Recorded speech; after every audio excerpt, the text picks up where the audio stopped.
ये दूसरा पार्ट है। इस पार्ट में हम उसके आगे की कहानी सुनेंगे कि कोई जानवर की आहट सुनाई दी है और वो जो है तुरंत निकल के भौंकने लगता है और हल्कू जो है उसको बार बार बुलाता है, परंतु वो फिर भी नहीं आता है। तो अगला पार्ट है पार्ट नंबर 2। 1 घंटा और गुजर गया। रात ने शीत को हवा से धधकाना शुरू किया। हल्कू उठ बैठा और दोनों घुटनों को छाती से मिलाकर सिर को उसमें छिपा लिया। फिर भी ठंड कम ना हुई। ऐसा जान पड़ता था सारा रक्त जम गया है, धमनियों में रक्त की जगह हिम बह रहा है। उसने झुककर आकाश की ओर देखा। अभी कितनी रात बाकी है। सप्तऋषि अभी आकाश में आधे भी नहीं चढ़े, ऊपर आ जाएंगे तब कहीं सवेरा होगा। अभी पहर से ऊपर रात है। हल्कू के खेत से कोई एक गोली के टप्पे पर आमों का एक बाग था। पतझड़ शुरू हो गई थी। बाग में पत्तियों का जो है ढेर लगा हुआ था। हल्कू ने सोचा चलकर पत्तियां बटोरूं और उन्हें जलाकर खूब तापूं। रात को कोई मुझे पत्तियां बटोरते देखेगा तो कोई भूत ही समझेगा, कौन जाने कोई जानवर ही छिपा बैठा हो। मगर अब तो बैठे नहीं रहा जाता। उसने पास के अरहर के खेत में जाकर कई पौधे उखाड़ लिए और उनका एक झाड़ू बनाकर हाथ में सुलगता हुआ उपला लिए बगीचे की तरफ चला। जबरा ने उसे आते देखा तो पास आया और दुम हिलाने लगा। हल्कू ने कहा, अब तो नहीं रहा जाता जबरू, चलो बगीचे में पत्तियां बटोर कर तापें। कुछ थोड़ी गर्मी आ जाएगी तो फिर आकर सोएंगे, अभी तो बहुत रात है। जबरा ने कूं कूं करके सहमति प्रकट की और आगे आगे बगीचे की ओर चला। बगीचे में खूब अंधेरा छाया हुआ था और अंधकार में निर्दय पवन पत्तियों को कुचलता हुआ चला जाता था। वृक्षों से ओस की बूंदें टप टप करके नीचे गिर रही थी। एकाएक एक झोंका मेहंदी के फूलों की खुशबू लिए हुए आया।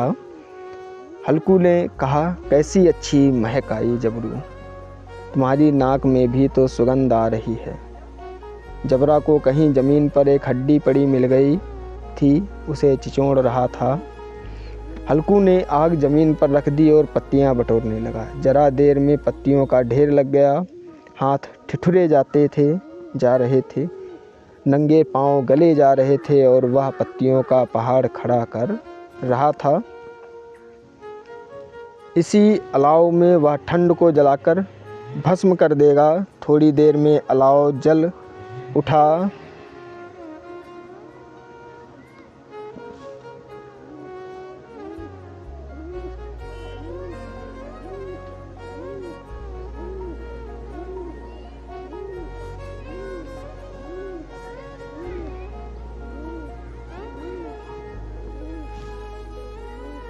उसकी लौ ऊपर वाले वृक्ष की पत्तियों को छू छू कर भागने लगी।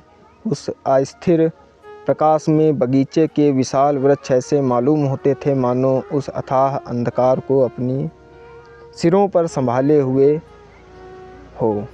अंधकार के उस अनंत सागर में यह प्रकाश एक नौका के समान हिलता मचलता हुआ जान पड़ता था। हल्कू अलाव के सामने बैठा आग ताप रहा था। एक क्षण में उसने दोहर उतार कर बगल में दबा ली, दोनों पांव फैला दिए मानो ठंड को ललकार रहा हो। तेरे जी में जो आए सो कर। ठंड की असीम शक्ति पर विजय पाकर वह विजय गर्व को हृदय में छिपा ना सकता था। उसने जबरा से कहा, क्यों जब्बर, अब ठंड नहीं लग रही है? जब्बर ने कूं कूं करके मानो कहा, अब क्या ठंड लगती ही रहेगी? पहले से यह उपाय जो है ना सूझा। जब्बर ने पूंछ हिलाई। अच्छा आओ, इस अलाव को कूद कर पार करें, देखे कौन निकल जाता है। अगर जल गए बच्चा तो मैं दवा ना करूँगा। जब्बर ने उस अग्निराज की ओर कतार नेत्रों से देखा। मुन्नी से जो है कल ना कह देना, नहीं तो लड़ाई करेगी। या कहता हुआ वह उछला और उस अलाव के ऊपर से साफ निकल गया और फिर जो है उधर से उछला इधर आ गया। और इसके बाद है पत्तियां जल चुकी थीं बगीचे में, फिर अंधेरा छा गया था। राख के नीचे कुछ आग बाकी थी जो हवा का झोंका आने पर जरा सी जाग उठती, पर एक क्षण में ही आंखें बंद कर लेती। हल्कू ने फिर चादर ओढ़ ली और गर्म राख के पास बैठा हुआ एक गीत गुनगुनाने लगा। उसके बदन में गर्मी आ गई थी, पर ज्यों-ज्यों शीत बढ़ती जाती थी उसे आलस से दबाए ले रहा था। जबरा जोर से भौंककर खेत की ओर भागा। हल्कू को ऐसा मालूम हुआ कि जानवरों का एक झुंड खेत में आया है, शायद नील गायों का झुंड था। उसने कूदने दौड़ने की आवाज़ें साफ कान में जो है आ रही थी। हल्कू के कान में ये आवाज़ें साफ आ रही थी। फिर ऐसा मालूम हुआ कि खेत में चर रही हैं, चबाने की भी आवाज़ सुनाई दे रही थी। उसने दिल में कहा, नहीं, जबरा के होते कोई जानवर खेत में नहीं आ सकता। नोच ही डाले, मुझे भ्रम हो रहा है कहाँ। अब तो कुछ नहीं सुनाई देता, मुझे भी कैसा धोखा हुआ।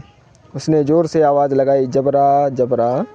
जबरा भौंकता रहा, उसके पास ना आया। फिर खेत के चरे जाने की आहट मिली।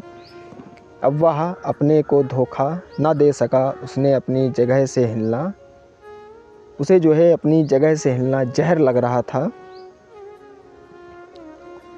कैसा दंदाया हुआ था इस जाड़े पाले में। खेत में जाना, जानवरों के पीछे दौड़ना, असहाय जान पड़ना। वह अपनी जगह से ना हिला। उसने ज़ोर से आवाज़ लगाई, लीहो लीहो लीहो। जबरा फिर भौंक उठा। जानवर खेत चर रहे थे, फसल तैयार है, कैसी अच्छी खेती थी, पर ये दुष्ट जानवर उसका सर्वनाश किए डालते हैं। हल्कू पक्का इरादा करके उठा और 2-3 कदम चला, पर एकाएक जो है हवा का ऐसा ठंडा चुभने वाला झोंका लगा कि वह फिर बुझते हुए अलाव के पास बैठा और राख को कुदेर कर अपनी ठंडी देह को गरमाने लगा। जबरा अपना गला फाड़ डालता था। नील गायें खेत का सफाया किए डालती थीं और हल्कू गर्म राख के पास शांत बैठा हुआ था। अकमड़ता ने रस्सियों की भांति उसे चारों तरफ से जकड़ रखा था। उसी राख के पास गर्म ज़मीन पर वह चादर ओढ़कर सो गया। सवेरे जब उसकी नींद खुली तो चारों तरफ धूप फैल गई थी और मुन्नी कह रही थी, क्या आज सोते ही रहोगे? तुम यहाँ आकर रम गए और उधर सारा खेत चौपट हो गया। हल्कू ने उठकर कहा, क्या तू खेत से होकर आ रही है? मुन्नी बोली, हाँ, सारे खेत का सत्यानाश हो गया। भला ऐसा भी कोई सोता है?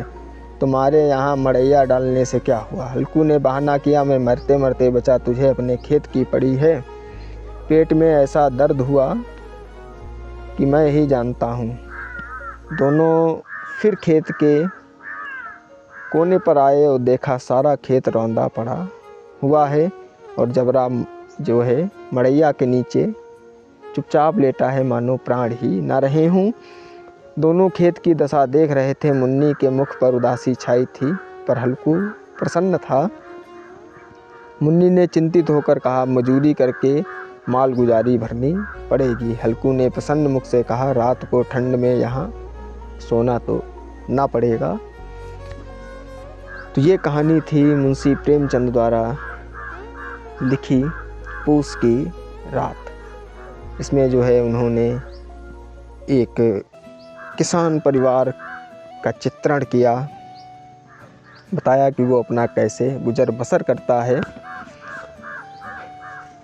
तो फिर जो है एक नए वीडियो के साथ मिलेंगे। तब तक के लिए अलविदा।